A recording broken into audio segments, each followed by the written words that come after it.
Here in Hamilton, Mercer County, New Jersey, and in fact across the state, mental health advocates and experts say there were clear and present warning signs that 19-year-old Nicholas Cruz was embattled, a danger to himself and perhaps a danger to others.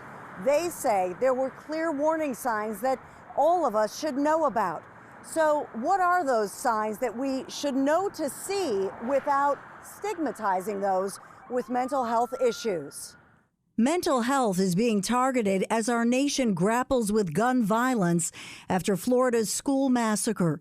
President Trump stopped talking and tweeting for more than an hour this week, just listening, showing compassion for survivors and their parents at the White House. We are committed to working with state and local leaders to help secure our schools and tackle the difficult issue of mental health.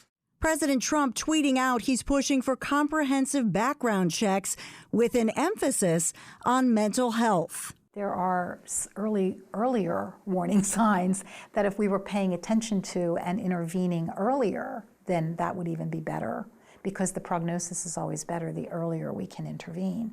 And so looking at things like, if somebody's behavior has changed dramatically, if they're having trouble sleeping, if they're not eating properly, if they suddenly if they're having these highs and lows, like in kind of rapid fire succession.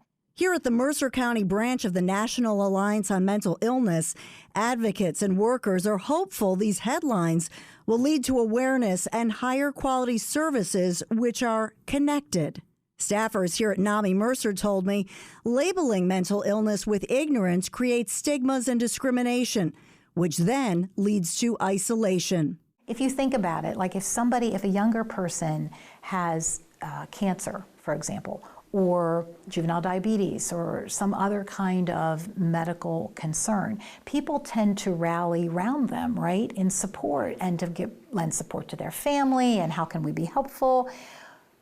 Fast forward to somebody who's got a mental health issue and that seems to not happen. Like people are kind of like afraid of it, they don't know what to do, there's the stigma associated with it, there must be something wrong with that family. There's all kinds of ways that we sort of look at that particular issue that's very different. And instead of rallying around the person, people tend to move away.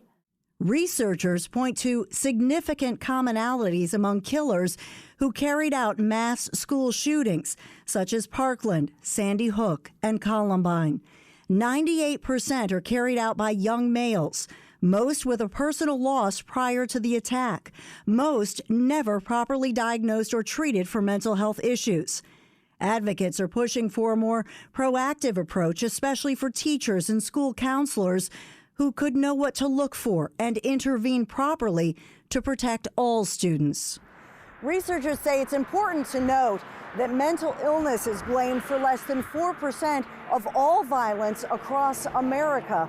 They say with a proper diagnosis and the right treatment, those numbers are greatly reduced.